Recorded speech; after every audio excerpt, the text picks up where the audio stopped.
โอเคเดี๋ยวชอบพูมาอยู่นะหลัวหรออินเอาอาจจะอันน้องไม่แน่อาจจะหายอยู่ละเลยวันเลนไทยก็ก่อนแน่อาจจะหายจอโซล่าแล้วแกเอาลงสิจะไม่แน่อาจจะหามีเยอะบุยต่อมายันนักหาสิคุยอาจจะหาที่ก็รู้ทั่วมีเยอะชาวจะชื่อเรามาหรออาจจะแบกก็ดูงานกลุ่มที่พูดใช่ไหมอาจจะมีนอกกลุ่มจะชื่อมานออินทินันการนี่งาหาหุยตาโจนเนชื่อเนแล้วอุเสียยาเราคุยงาหากาสุอุลาวเนน้องชาวยาจะชื่อเรามาจะชื่อเราเลยมาอาจจะมีน้องงาหาหุยตาโจนเนชื่อเนละงาหาลูลาอุญญาลาน้องเบจะชื่อยาเจรานีงาหาหุยตาโจนเนเมเนลาชีลิเมหูพองงาหาดชากุพิยาชาวมาค่ะอาเกจิเบยาซาโชมาค่ะโนโจเนโชบานเนละโนโจเนชื่อเนละและชาวจีบิวมาต่อลูกสัมภาระชูใครชมเยอะกลุ่มชาวมาเนี่ยโฮซาน่าและที่ก็รวยแล้วก็เต้ๆก็เงี้ยมีแบบชาวจะชื่อละมาหรอ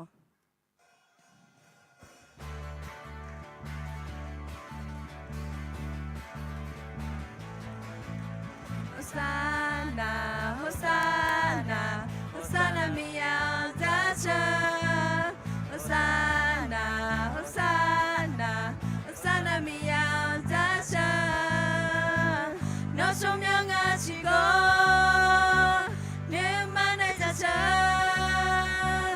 งามียาชิฮือเน่โฮซาน่ามียาจะเชื่อยาเสจะเชื่อเจมีข้าวสพังก็แม่ยาเสจะเชื่อเจมีข้าวสพังก็แม่น้องชมยังอาชิโกเนี่ยมันได้จะเชื่องามียาชิฮือเน่โอซานามียาจะเชื่อโอซา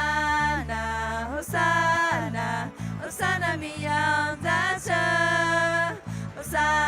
นาโอซานาโอซานามียาจะเชื่อน้องชมยังอาชิโกเนี่ยมันได้จะเชื่องามียาชิฮือเน่โอซานามียาจะเชื่อยาเสจะเชื่อเจมีข้าวสพังก็แม่ยาเสจะเชื่อเจมีข้าวสพังก็แม่น้องชมยังอาชิโกเนี่ยมันได้จะเชื่องามียาชิฮือเน่โอซานามียาจะเชื่อคาลิมียาเปียวมีชายาสองพาคาลิมียาเปียวมีชายาสองพาคาลิมียาเปียวมีชายาสองพาYou never see cheesy hallelujah You never see cheesy Sampa yo hu on the church Sampa mi ya masi chi ne Mi khan ya sampa me Hallelujah mi ya me hallelujah Hallelujah mi ya me Kali mi ya bio mi cha ya sampa Kali mi ya bio mi cha ya sampa Kali mi ya bio mi cha ya sampa You never see cheesy hallelujah You never see cheesy Sampa yo hu on the church Sampa mi ya masi chi ne Mi khan ya sampa me Hallelujah mi ya me hallelujah Hallelujah mi ya me Desi logon saloba Nganu malakwe ye ale Desi logon saloba Nganu malakwe ye ale Cha cha cha donga shama Unta cha donga shama Unta undo ne masha yang doto bibyoji Desi logon saloba Nganu malakwe ye ale Desi logon saloba Nganu malakwe ye ale Cha cha cha donga shama Unta cha donga งาชะมาอุนตาอุนตุนิมาชายดอตบิโบเจชาชาชาดงาชะมาอุนตาชะดงาชะมาอุนตาอุนตุนิมาชายดอตบิโบเจดอตบิโบเจดอตบิโบเจอาทิตย์ก็ลกุลามาลอลุมาดมาชิญีดยันยีนมามิสายาเดลลวยทัดเดเอโกนูมาบิลาชัวเดซิพาลาวควินานมามิเยนูมาชาวเจียงสิญญาลายอมือเจมิเยนึคอนชิวเจโฮเปียวเจียงสิญญาลาเตอาเม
Hosanna, Hosanna.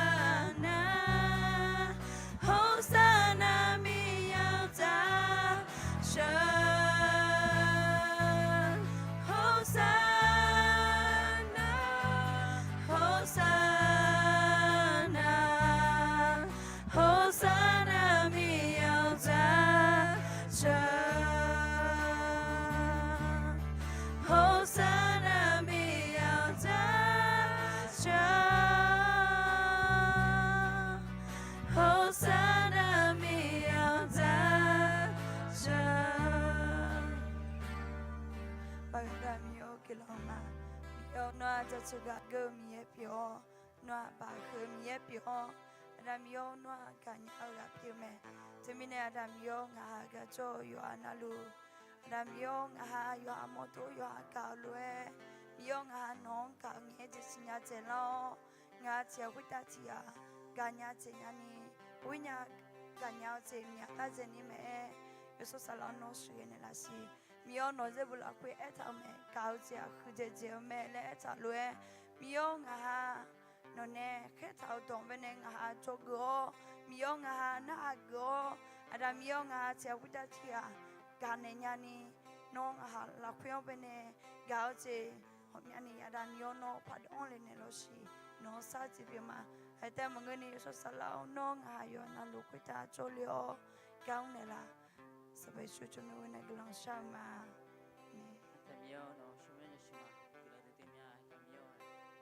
แต่งามันเดี๋ยวว่ามีอาจจะซีโยคือการคืออะไรอย่างเงี้ยแต่เมียวจะซีโยคือแต่เมียวงามายังเมื่อซาจิโรโตโลแต่เมียวโน้ช่วยในงามาเซลสันซีนั่นแต่เมื่อแต่เมียวงามาตอนนี้เป็นปลายมุดาเลยจะเลยตัวลูกบ้านแล้วเป็นมาได้ตัวสนุกสมา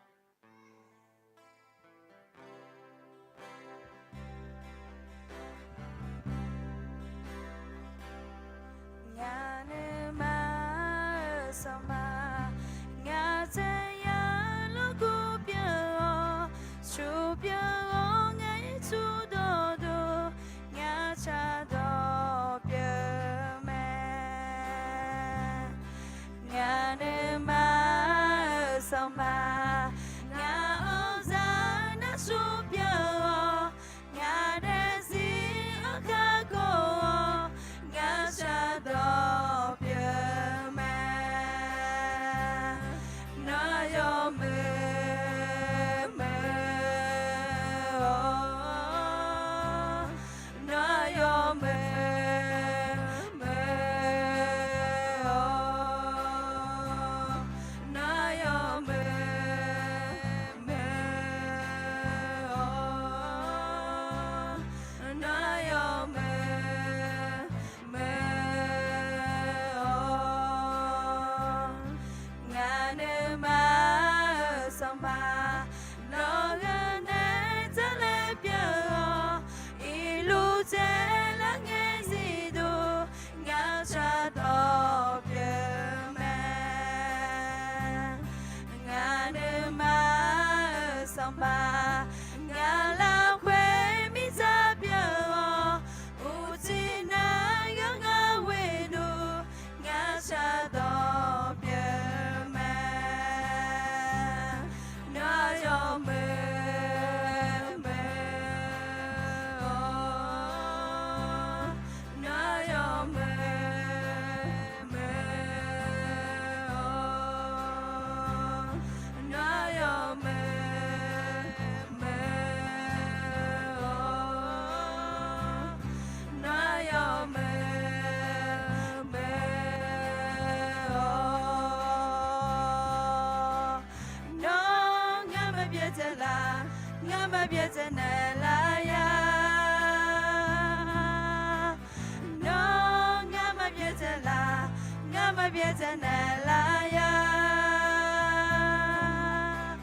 น้องงามเบียเจลา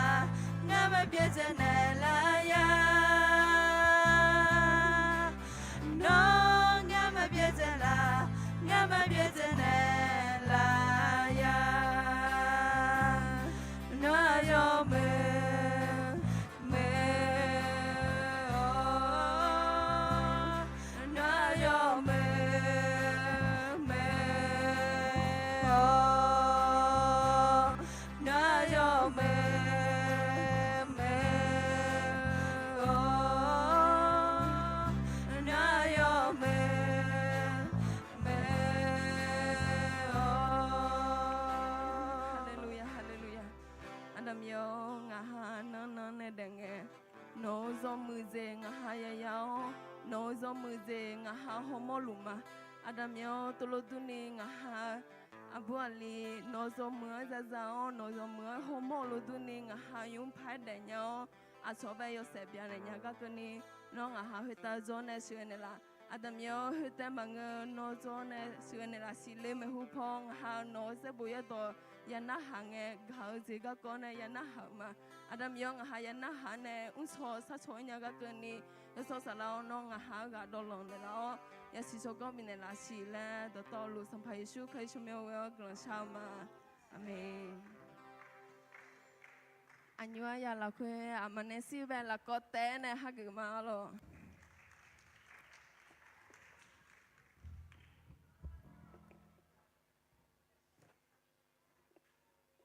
สนุกไหม Happy Valentine's Day โอเคไม่มีคำถามไม่พูดยกมือนะคะ Valentine's Day เป็นเกี่ยวกับอะไรจิลลี่เป็นอ้าวลูก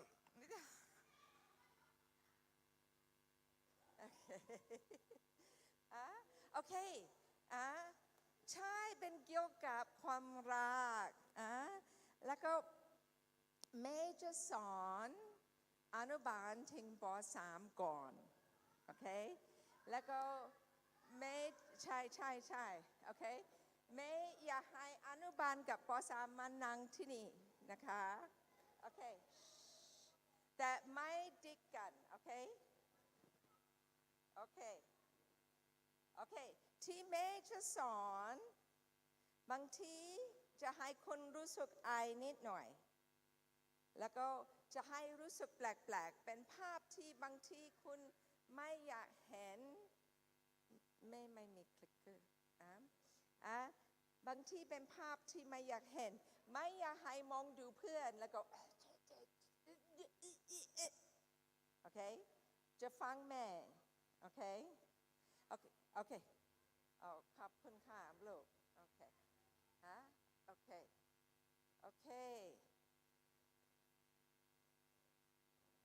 พระเจ้าเป็นคนที่สร้างความรักแล้วก็ความรักมีหลายแบบมีความรักสำหรับครอบครัวแต่นิ่งหยังความรักสำหรับผู้ชายผู้หญิงเป็นเขาเรียกว่าความรักโรแมนติกแต่มันสถานพยายามให้นีเสียแล้วก็ไม่อยากสอนเด็กโอเคทุกคนเคยเห็นนี่ใช่ไหมจำได้ไหมโอเค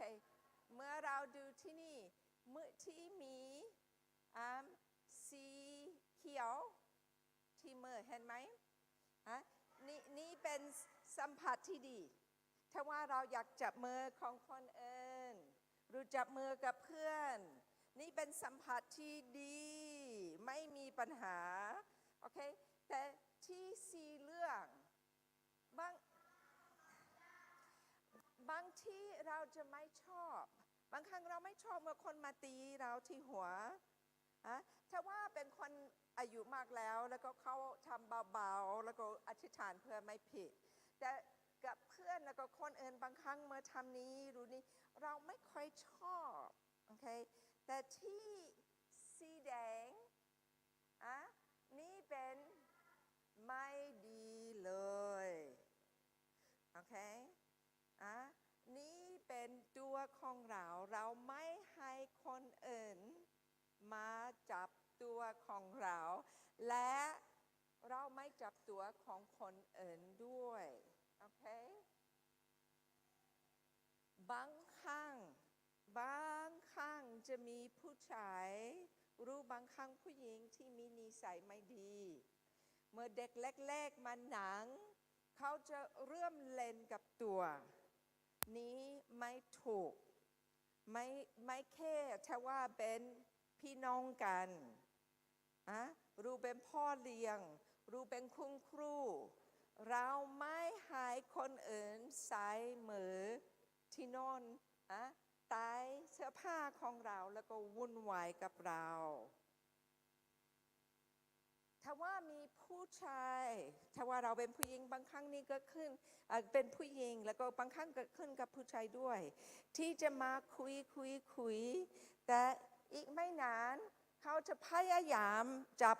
เราต้องมีอำนาจที่บอกว่าหยุดห้ามทำทุกคนพูดได้ไหม1 2 3หยุดห้ามทำ เพราะว่ารู้ไหม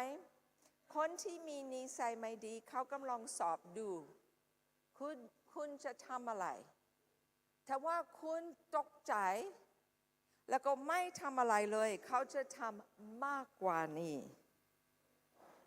แล้วก็เราไม่อยากให้ทำมากกว่านี้รู้ไหมบางครั้งไม่เป็นผู้ใหญ่บางครั้งเป็นเพื่อนแล้วก็เราต้องบอกว่าหยุดแล้วก็ตะโกนให้คนอื่นรู้เขาจับตัวของฉันไม่ถูกห้ามทำแบบนี้โอเคบางคนหนักกลัวมากเขาจะเอามือของเราแล้วก็ไว้ที่ไม่ถูกของเขาแล้วก็นุ่นใจเล่นกับเขานี่หนักกลัวเราถ้าว่าเขาจับมือจะทำแบบนี้เราบอกว่าไม่เอาเมื่อเขาเห็นเรามั่นใจเขาจะตกใจแล้วก็ไม่วุ่นวายอีกแต่ถ้าว่าเราไม่พูดเขาจะวุ่นวายมากกว่านี้แล้วก็เราไม่อยากให้โอกาสทำมากกว่านี้ปัจจุบันนี้นี่เป็นปัญหามีบางคนบอกว่าถอดเสื้อผ้าจะถ่ายรูปให้เมื่อคุณไม่ใส่เสื้อผ้าน่ารักจะถ่ายรูปให้เราไม่ถอดเสื้อผ้าให้คนอื่นถ่ายรูปบอกว่าไม่เอาตัวของฉันเป็นตัวของฉันคุณถ่ายรูปไม่ได้โอเคนี่เมื่อเรามั่นใจตัวของเราเป็นตัวของเราเราบอกว่าไม่เอาโอเคทุกคนพูดให้แม่ไม่เอาโอเคจะไม่ยอมกับผู้ใหญ่แล้วก็จะไม่ยอมกับเพื่อนไม่รู้บางครั้งลูกแม่ผู้ชายคิดว่าตลกจับตัวของเพื่อนนี่ไม่สุภาพเราจะเก็บตัวให้อยู่สะอาดโอเควันนี้เป็นวันวาเลนไทน์แล้วก็รู้ไหมเมื่อแม่แนนซี่เป็นเด็กแล้วก็เป็นวันวาเลนไทน์ทุกตอนเช้าวันที่14แม่จะมากินอาหารเช้าแล้วก็แม่ของฉันเตรียมของขวัญเล็กๆน้อยๆใช่แล้วก็บอกว่าลูกยังไม่มีวาเลนไทน์แม่จะเป็นวาเลนไทน์ให้โอเควันนี้เราบอกว่าเพราะว่าเป็นกฎระเบียบของเราไม่มีใครมีแฟนได้เราอยากให้ทุกคนตั้งใจเรียนวันนี้เจ้าหน้าที่ทุกคนจะเป็นวาเลนไทน์ของคุณจะเป็นที่รักของคุณแล้วก็แม่ขออาริยากับปุตตะเราจะแจกของขวัญให้กลุ่มนี้แล้วก็เขาจะไปแล้วก็แม่จะสอนต่อโอเคเมื่อไปข้างนอกดูแม่ก่อนดูที่นี่มาดูหน้าแม่โอเคโอ้นี่เป็นของขวัญเล็กๆหน่อยๆแต่บอกว่าเรารักคุณแต่ดูพี่อาริยากับพี่ปุตตะเขียนสวยๆให้แล้วก็มีขนมข้างในแม่แนนซี่ไม่อยากเห็นขยะทุกทีพรุ่งนี้แม่นุ่นใจทุกคนทิ้งขยะดีๆโอเคลูกทำ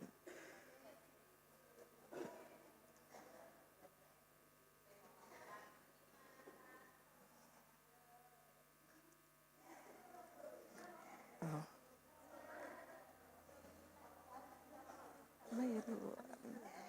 ให้บางคนโอเค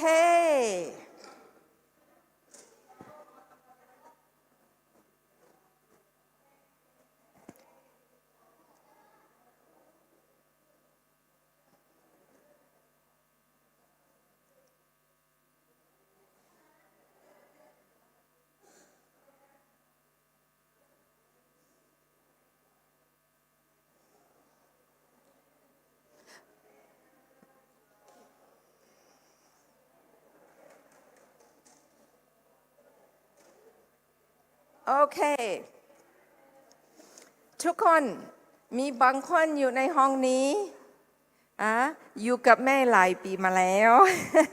แล้วก็ได้ยินหลายสิ่งหลายอย่างที่แม่จะพูดใช่ไหมจิลี่ได้ยินหลายรอบแล้วแล้วก็แต่แม่พูดเพราะว่าแม่รู้สึกว่าเป็นสำคัญมากโอเคอ่านให้แม่1 2 3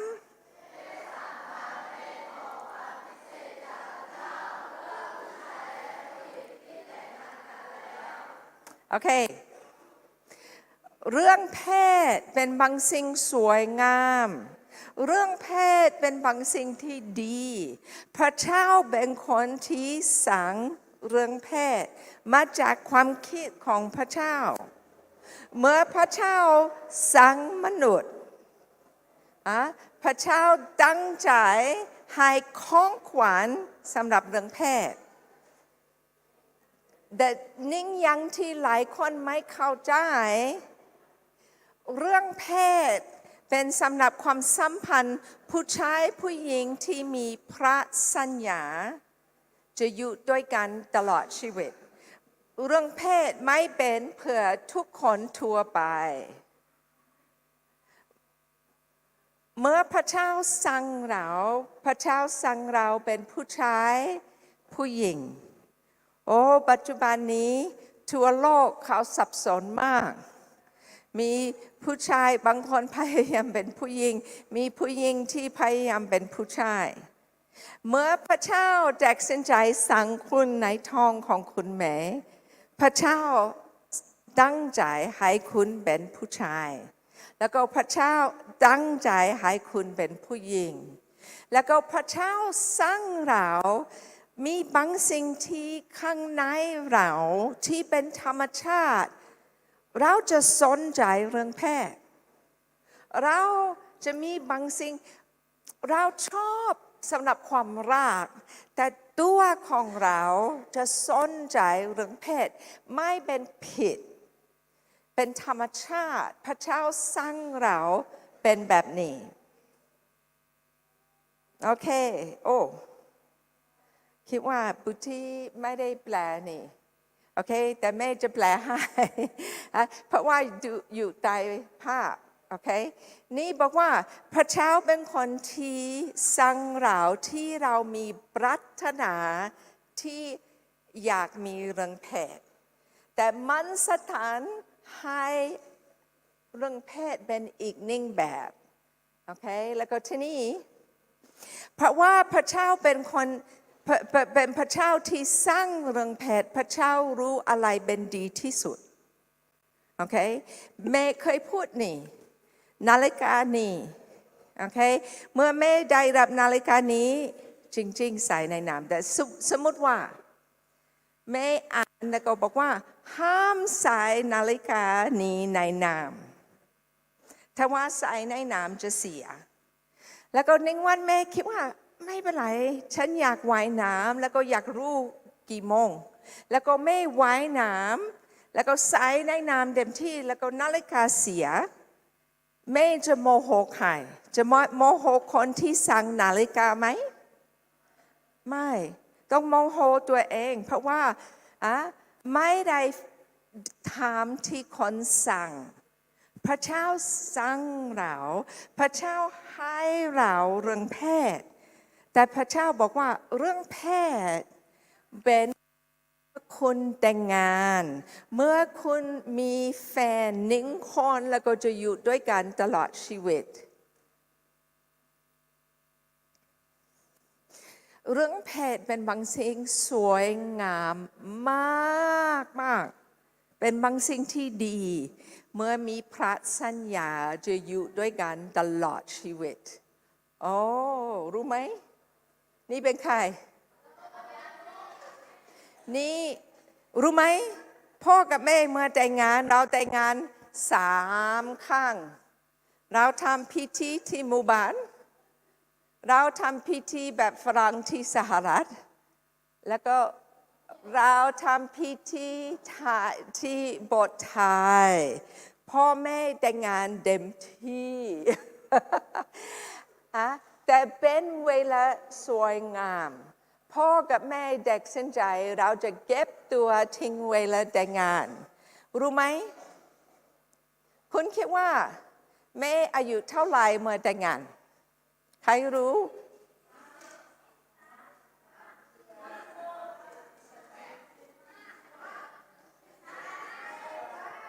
แม่อายุ29เกือบจะ30แล้วก็พ่ออายุ27เมื่อแต่งงานแต่เป็นเวลาพิเศษเพราะว่าแต่คิดดูธรรมดาเราจะเริ่มสนใจเรื่องเพศเมื่อประมาณอายุ12-13ตัวของเราจะสนใจโอเคไม่มีคำถามโอเคอันนี้ให้แม่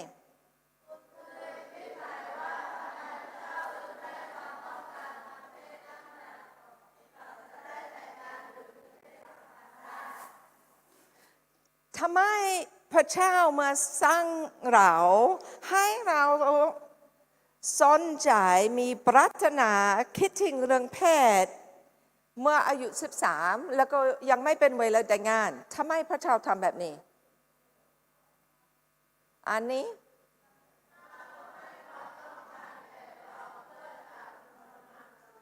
คิดว่าพระเจ้าอยากทรมานเราใช่ไหมบางคนคิดว่าพระเจ้าเป็นพระเจ้าที่ไม่สนุกอยากทรมานเราแต่นี่เป็นความคิดของแม่อันนี้1 2 3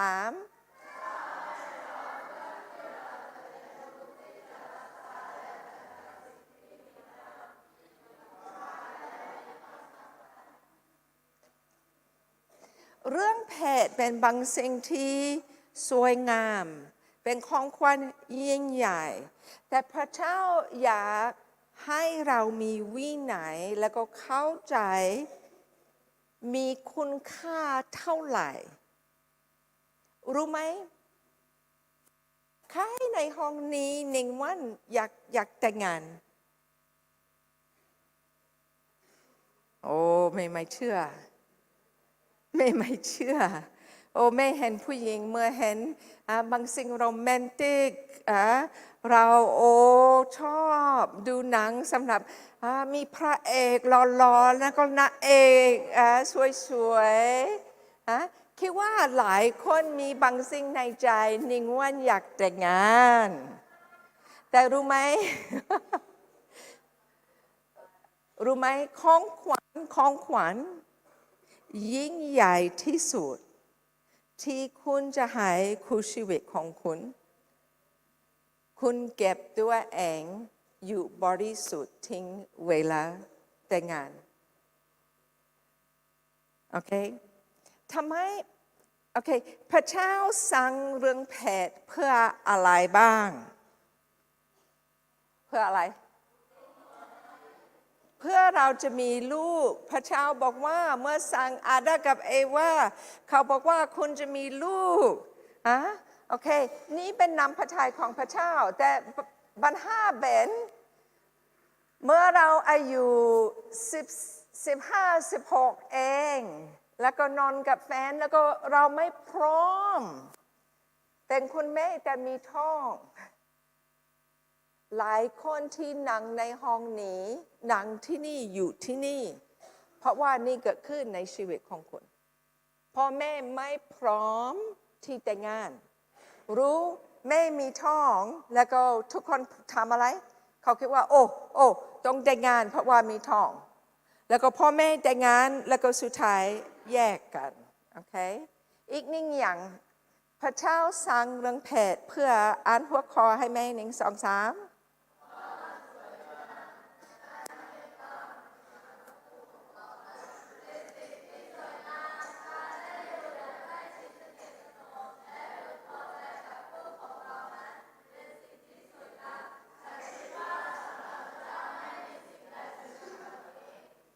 พระเจ้าสั่งเรื่องเพศสำหรับสามีภรรยามีบางสิ่งที่เราสนใจเรื่องเพศแต่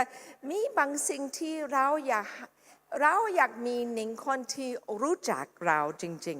ๆนี่เป็นธรรมชาติแล้วก็เมื่อเราหาคู่ชีวิตที่รักเราแล้วก็เรารักคู่ชีวิตนี่เป็นบางสิ่งที่สวยงามมากแล้วก็มีโอกาสที่รู้จักกันเป็นดีมากโอเคอีกหนึ่ง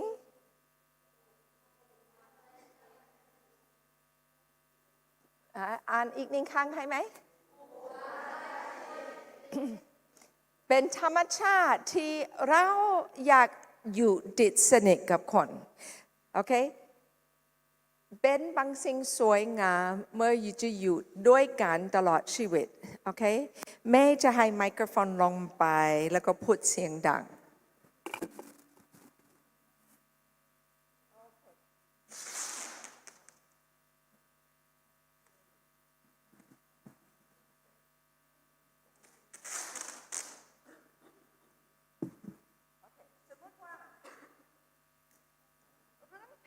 หลายคนคิดว่า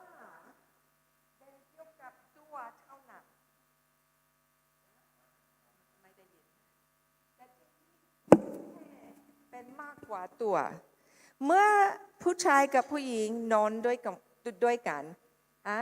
ไม่เป็นตัวเท่านั้นแต่เป็นจิตใจแล้วก็จิตวิญญาณด้วยโอเคแล้วก็ไม่จะให้คุณเห็นภาพที่เกิดขึ้นถ้าว่านี่เป็นวิญญาณของคุณโอเคคนนี้ไม่เคยมีเรื่องเพศแล้วก็บางทีเขาตัดสินใจจะอยู่บริสุทธิ์ทิ้งเวลาแต่งงานแต่ปัญหาเป็นเมื่อมีแฟนบอกว่าถ้าว่าคนรักผมนิ่งวันเราจะแต่งงานไม่เป็นไรรู้บางครั้งไปอยู่กับที่บ้านแล้วก็ไม่มีใครอยู่บ้านแล้วก็เริ่มจูบกันโอ้นี่อันตรายมากเมื่อมีผู้ชายผู้หญิงอยู่ด้วยกันแล้วก็เริ่มจูบกันแล้วก็ไม่มีใครอยู่แล้วก็สุดท้ายมีเรื่องเพศนอนด้วยกัน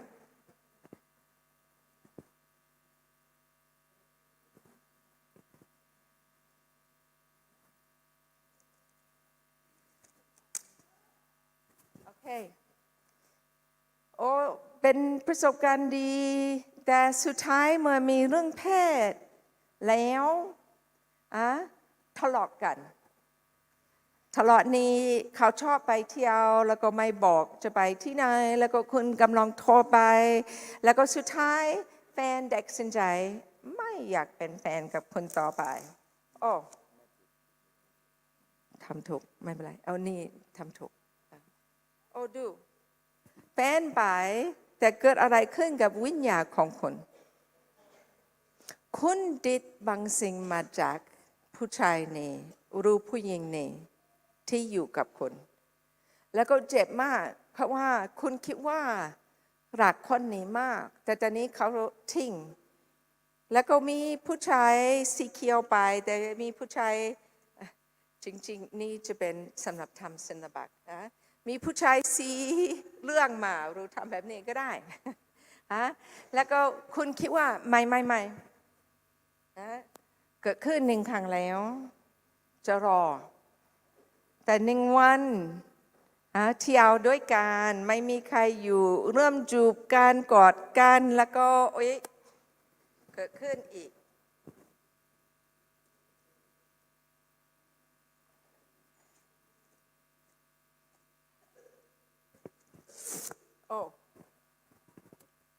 ตอนนี้มีเขียว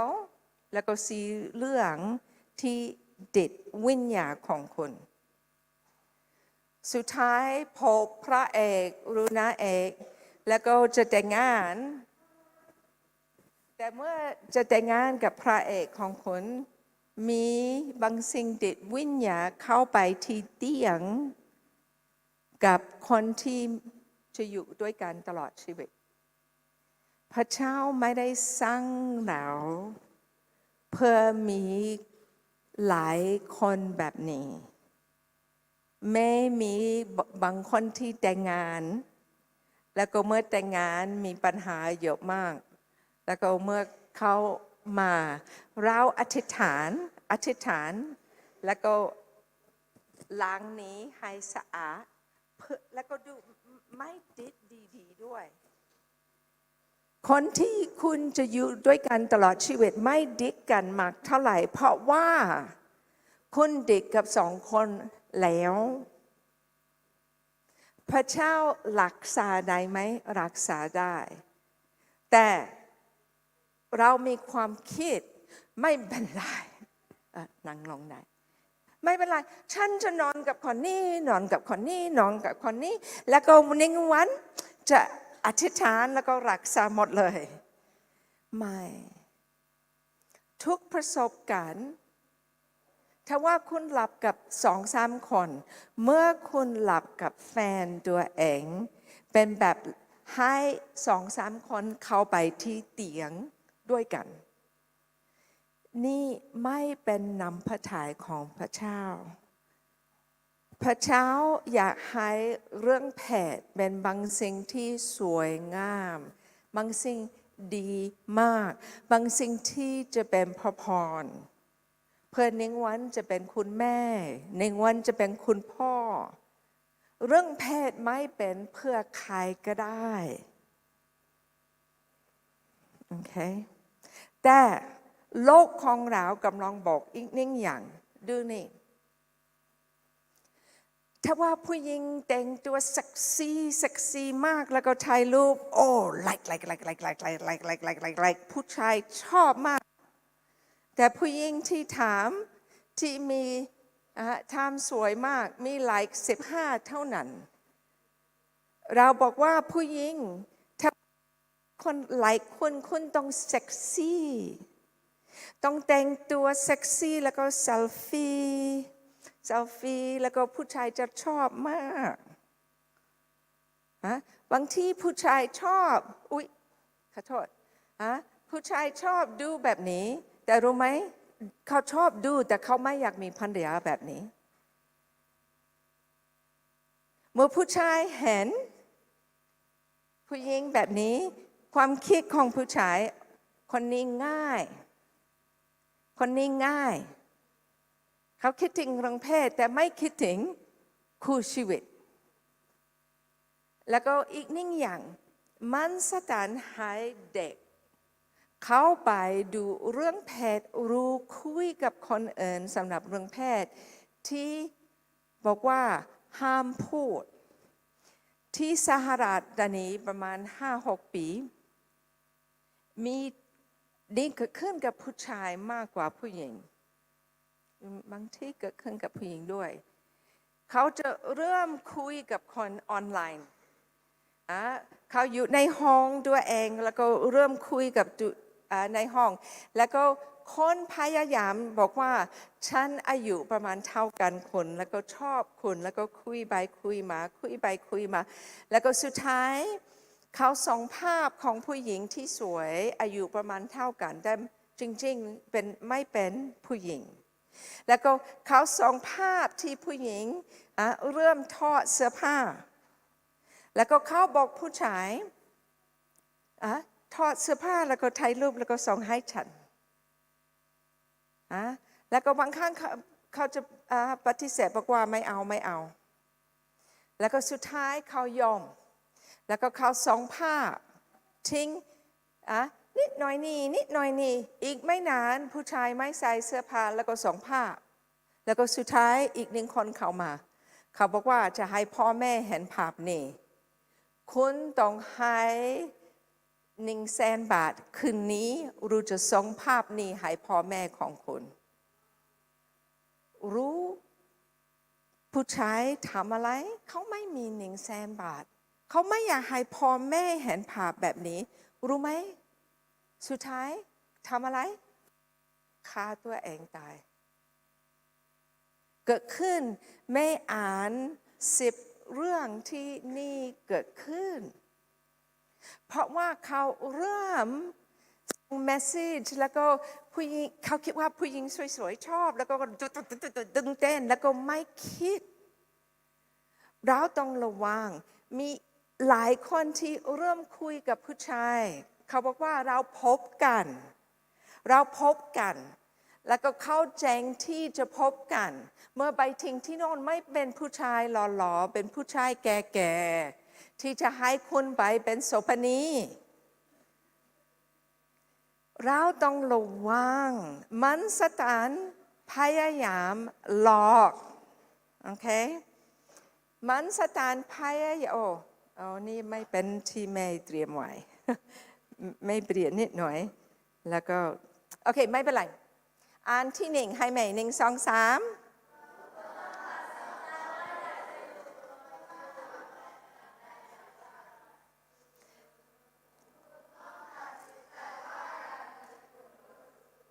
แม่อยากหนุนใจเมื่ออยู่ที่นี่อยากให้คุณตัดสินใจฉันอยากเก็บตัวเองอยู่บริสุทธิ์ฉันอยากให้เมื่อแต่งงาน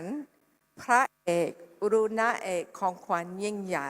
ฉันอยู่บริสุทธิ์โอเคเราต้องตัดสินใจที่สอง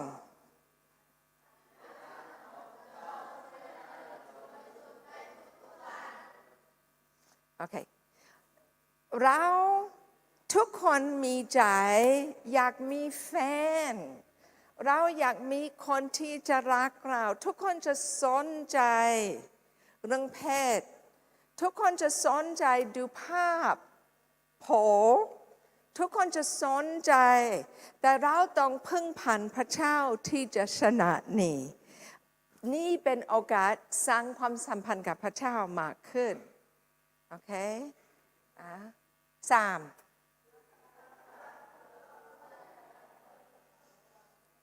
คุณดานี่เริ่มอธิษฐานเพื่อสามีของคุณ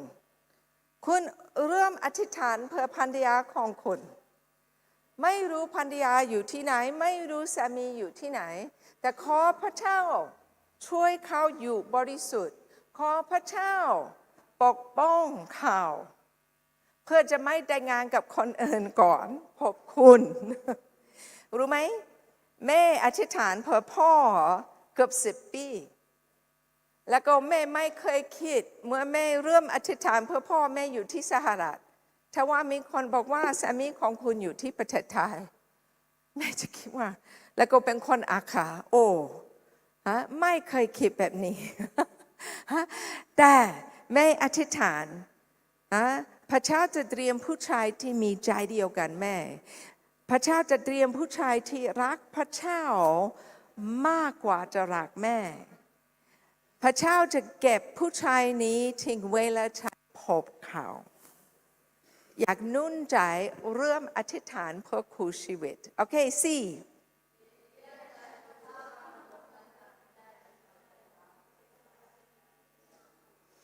โอเคเราเกือบจะทิ้งปิดเทอมทุกคนจะมีโทรศัพท์มากกว่าปกติธรรมดาแล้วก็ปัจจุบันนี้ดูภาพโผล่ง่ายบางคนไม่ได้ตั้งใจเลยแล้วก็ปุ๊บจะขึ้นมาแล้วก็ภาพโผล่เป็นแบบยาเสพติดครั้งแรกดู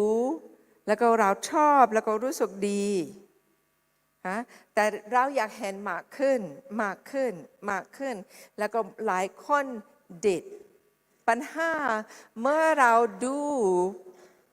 ภาพแบบนี้มีอิทธิพลในความคิดของเราไม่อยากเปิดประตูให้มันซาตานโอเคแล้วก็นี่สำคัญ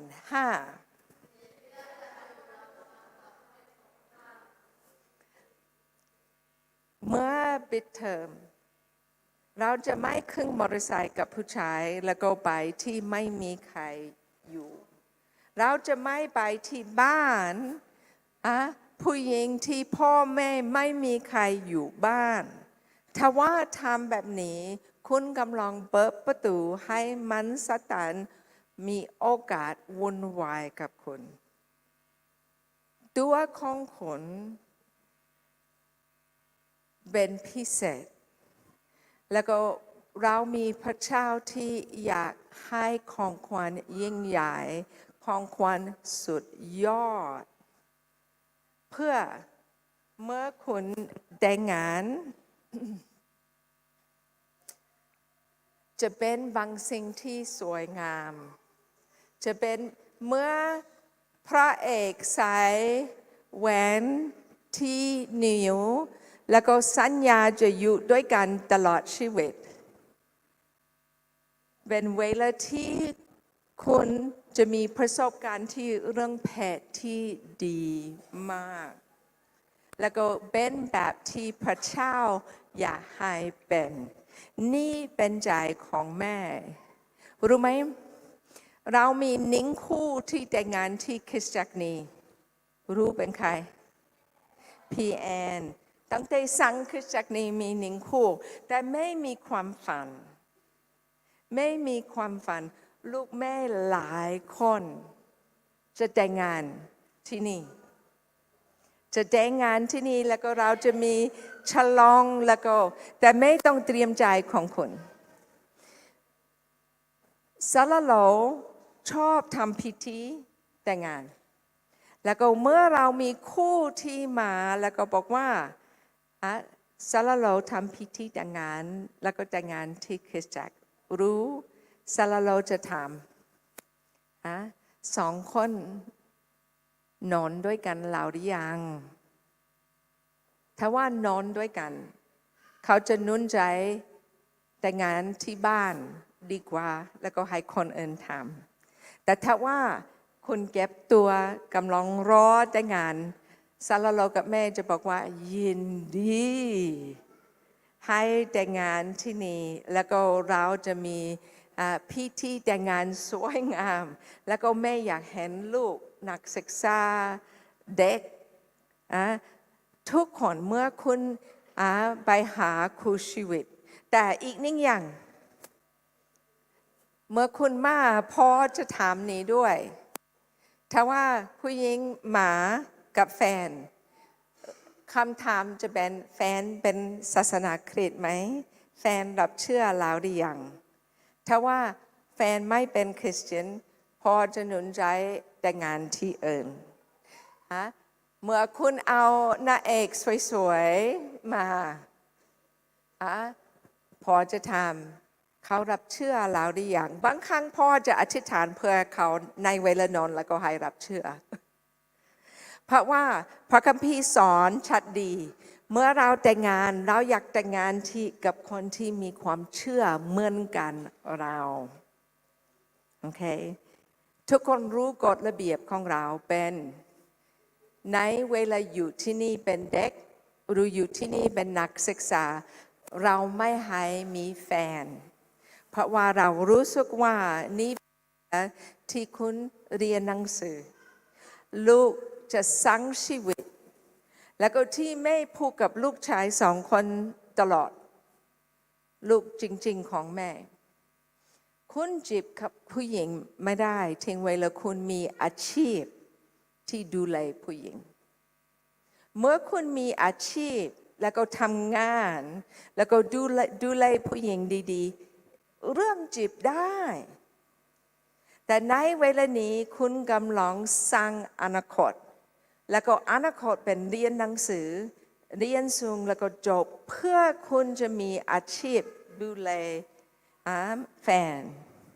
แล้วก็ผู้หญิงจะไม่เปิดใจให้ผู้ชายที่ไม่รักพระเจ้าผู้ชายที่ไม่รักพระเจ้าไม่รู้ดูแลผู้หญิงยังไงแล้วก็อยากมีผู้ชายที่มีอาชีพด้วยโอเคตอนนี้เมย์จะอธิษฐานแล้วก็เราจะปิดไลฟ์แล้วก็แจกของขวัญให้โอเคทุกคนเตรียมใจอธิษฐาน